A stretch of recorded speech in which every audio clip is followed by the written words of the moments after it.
What's up, guys? I'm back at the shop working on the MR2. We actually took yesterday off to go to the track with Sketchy Vert and the guys from PFI. I ended up bringing the Rowdyssey, but we had some issues with the van. It had some weird hiccup in the tune. Nothing's wrong with it or nothing's broke, but I think we just need to put it back on the dyno and have everything gone through. I think something's off ever since we came back from Nebraska. I just don't think it likes the elevation, even though we re-uploaded the original tune when we made the 1,000 horse down here. We did get one rip and I beat a BMW, but that's really about it. So I ended up not making a video about that yesterday, unfortunately, but back over here today, working on the MR2, just like I said, and I got a lot done today. Got the engine off of the engine stand, obviously, got the clutch and flywheel bolted up, got our sequential transmission bolted on there, and I also got the water pump housing and everything bolted on the front of the block right there, along with the thermostat housing.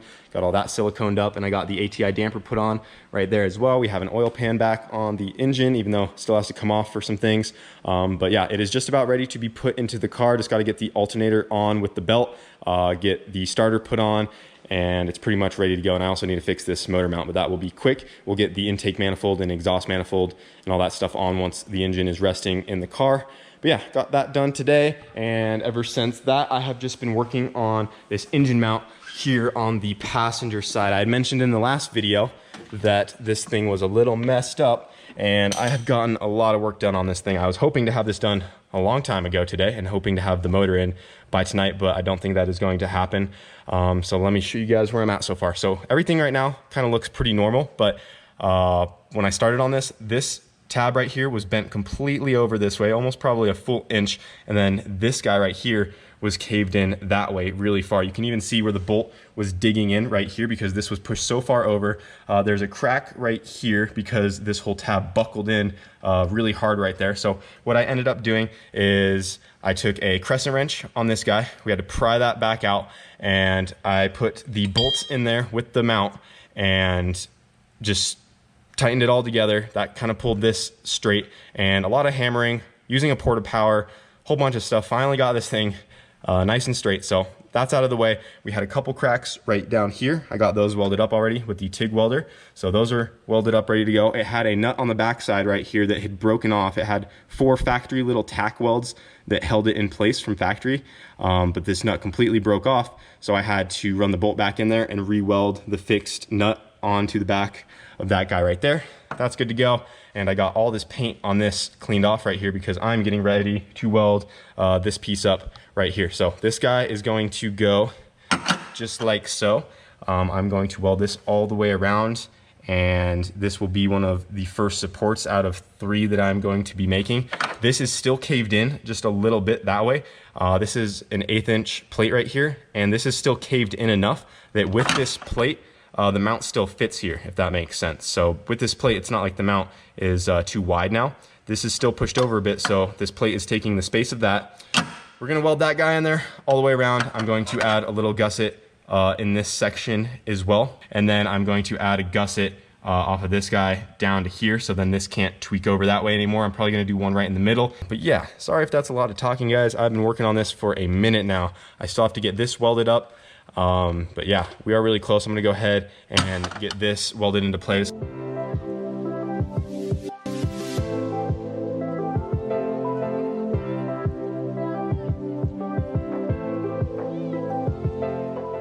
All right, guys, I'm calling it there for tonight. I got this piece all welded up on that side. There's just a little more welding to do on the bottom and around it. And then I got this piece in the middle welded in there, put a nice little curve on it. I was gonna have it kind of higher up and kind of angle it off of this and down. So that's why it kind of has this down angle to it in the back there. And I started to grind off the paint right here, but I figured it would be a little bit better of a support kind of farther down closer to the bolt hole instead of being up here.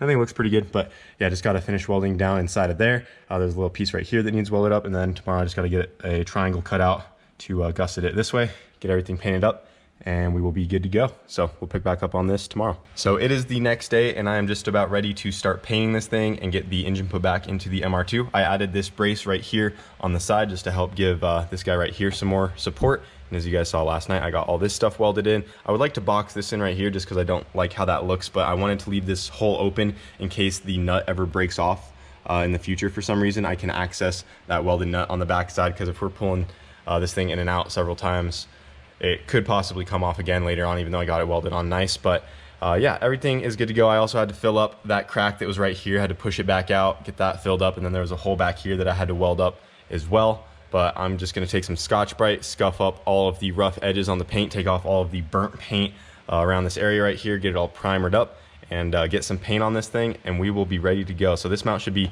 much more solid, and we should not see any more issues from this mount anymore. And like I said, we'll have some other things we'll be adding to help strengthen up the engine as well, to keep it from moving on top of bracing up this mount. But a lot of the force was going this way, so this angled piece right here is going to be taking most of that load. So this alone was probably enough, and then I just wanted to tie it all in right here as well, just to make sure it doesn't go anywhere. But get it painted up and we'll be good to go. Looks like we have some more competition in the sleeper world.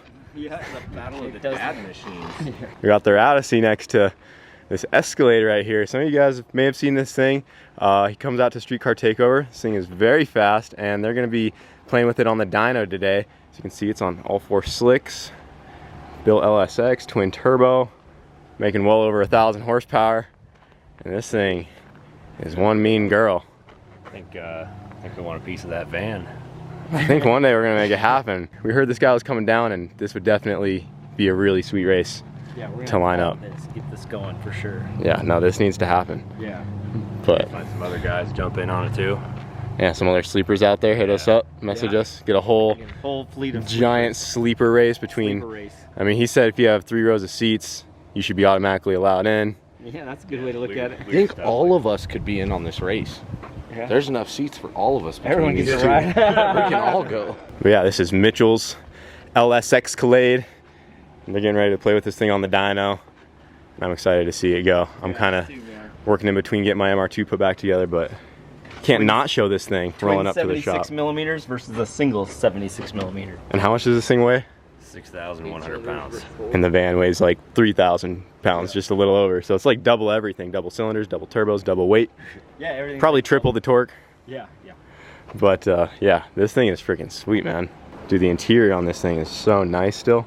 Still has AC. Dude, and what's really cool, check out the cage. This is exactly how we were gonna do the Rowdyssey's cage. He did the second main hoop. We ended up not adding the second main hoop right here just for time's sake. We just went straight off the back. But yeah, he has the same little wrap around the back seats right there, just like the Rowdyssey.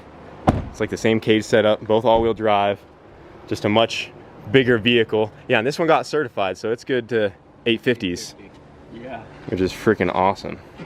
We were also this thing is mean about that with the double hoops. If it had cert, we couldn't get a real answer.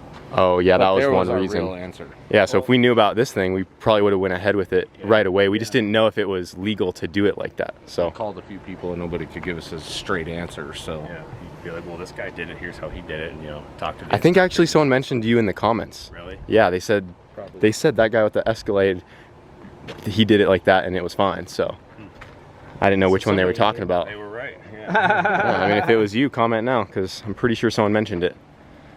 Yeah, that's awesome. But yeah, this thing's sweet.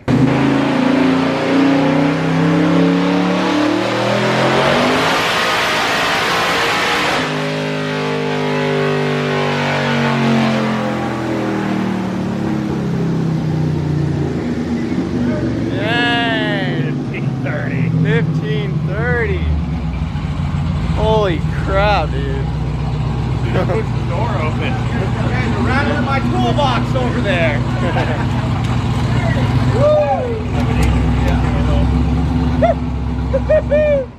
That was awesome. 1530. 1530. All right, it is time to get the engine back into the car. I just finished up on this motor mount right here. I got it all painted up and I think it came out pretty good. So it's braced and ready to go. And I got the car up in the air. We just got the engine onto this little stand right here on wheels, and I'm just going to roll it under, and we should be able to get it in there without needing the engine hoist. This is how we got it out. The car actually drops low enough with this thing that I can get the tranny mount to line up with that guy, get that one in there, and then just jack up this side and get it resting into place. At least that's what we're gonna try to do. So let's go ahead and get the new engine back into the MR2.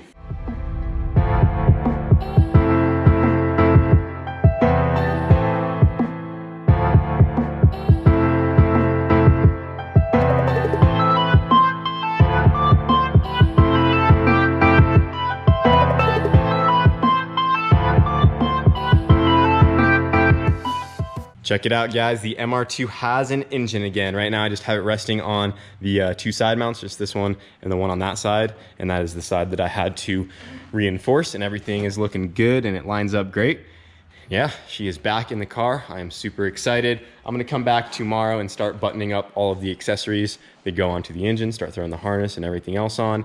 There's a couple little changes to the coolant system that I have to make some adjustments for, because I'll show that later. We're using a different style head, so some of that stuff changes. But I'm super excited to have the engine back in the car. Definitely took me a couple of days longer than I expected, but you know, that's just how it goes sometimes when you're putting cars together. You guys know the deal. You always get set back sometimes, but got it in there. The mount took a while to get figured out, and then we also took that day off to go to the track. But yep, she's back in, so super pumped. One step closer to having the MR2 back up and going.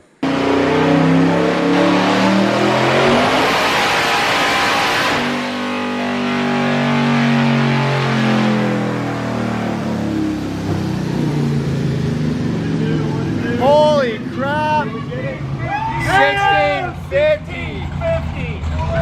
Oh! Damn, man! I just felt the whole thing in my chest, man. Whoa! Dang! Dude, look how much it's still trying to carry. Dude, like, this is great. Dude, that's You know, I insane. can pack it up. I'm done racing. I'm retired. I'm gonna get a desk job. I peaked right here. Not really, but I could do this all day. Dang. I mean, we're already freaking halfway to 17. We got. Hey, Brett, you think you Jeez. got 50 horsepower on this thing without much more effort? You know we could. 1650.